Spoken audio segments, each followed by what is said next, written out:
is obvious. When you say that we'll exceed human intelligence, at some point soon, the machine's going to be smart, not just smarter, like exponentially smarter than any of us. Ensuring that the advent of AI is good, or at least we try to make it good, seems like a smart move. But we're way behind on that. Yes, we're not paying attention.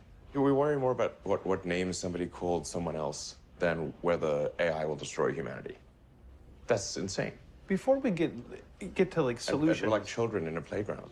This could be a huge problem for society. What are the scenarios that scare you most? Humanity really has not evolved to think of existential threats in general.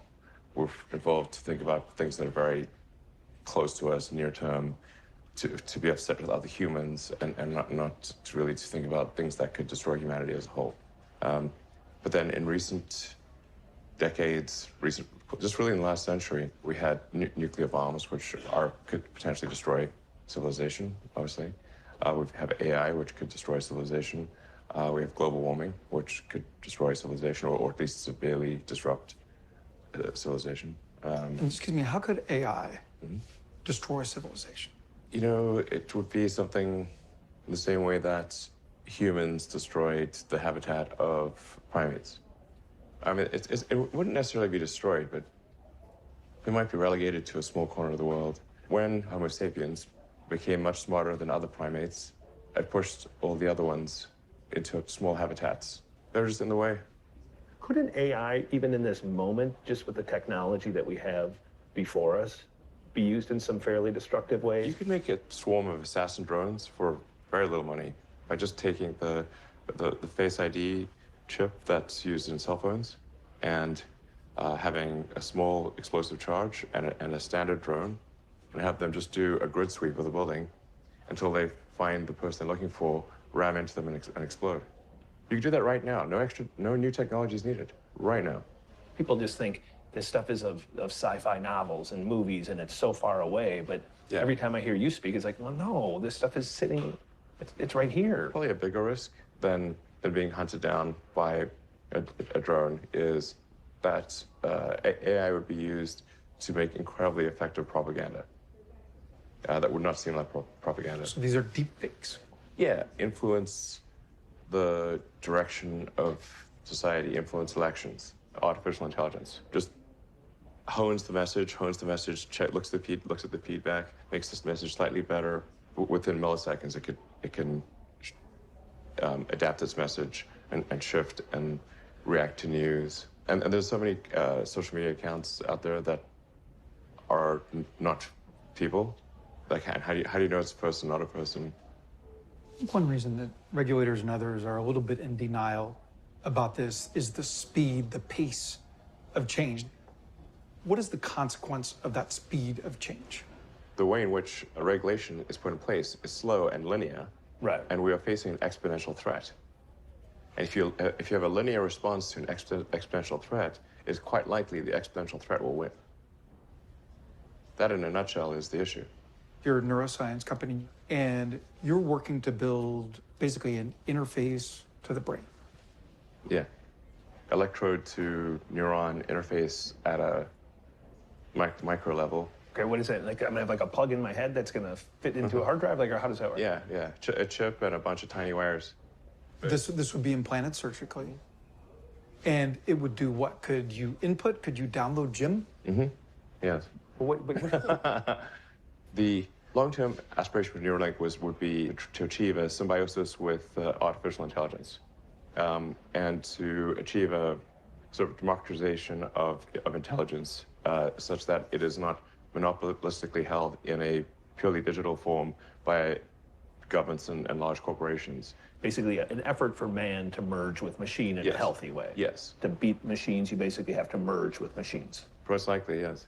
Essentially, how do we ensure that the future constitutes the sum of the will of humanity? And so if we have billions of people with a high bandwidth link to the AI extension of themselves, it would actually make everyone hyper smart. Okay, so This is very esoteric. Yeah, no, but you say this is more psi than phi, so you believe we're headed this way. I believe this can be done. When will I be able to get the interface implant? It's probably on the order of a decade. And by the way, you kind of have this already in a weird way, in that you have a digital tertiary layer in the form of your phone, your computers. You basically have these computing devices that form a tertiary layer on your cognition already. So wait, we have that imprint in our brain, implant in our brain. Yeah. We download most of Jim. Then could I, in the digital Jim, Yes. could I make him a skilled Mandarin speaker or a tuba player Yes. and re-upload it to him? Yeah.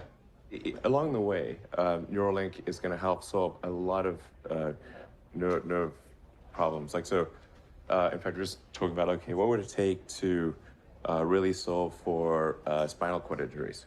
We already know how to do this. Implant electrodes into the motor cortex of the brain, and then bypass the severed section of the spine and have effectively local microcontrollers near the muscle groups. It could restore full limb functionality. Very exciting what can be done here. And it's just memory. Like, as people get older, they lose their memory. And so saying it's incredibly sad when a mother forgets her children, and that can be solved too. I've seen you speak in person. We've watched some of your interviews. Like sometimes you seem visibly sad about what's happening. I think we should try to take the set of actions that are most likely to make the future good for humanity. I'm pro-human. And my faith in humanity has been a little shaken this year, but I'm still pro-humanity. You've said that this has been the toughest year for you, the most sort of taxing year for you. Like, why? Well, I mean, Tesla really faced a severe threat of death due to the Model 3 production ramp. Essentially, the company was bleeding money like crazy, and just if we didn't solve these problems in a very short period of time, we would die. And it was extremely difficult to solve them. How close to death did you come? Within single-digit weeks. 22 hours a day, or like what? How many I hours? was working, so 7 days a week, sleeping in the factory. I worked everywhere from I worked in the paint shop, general assembly, body shop.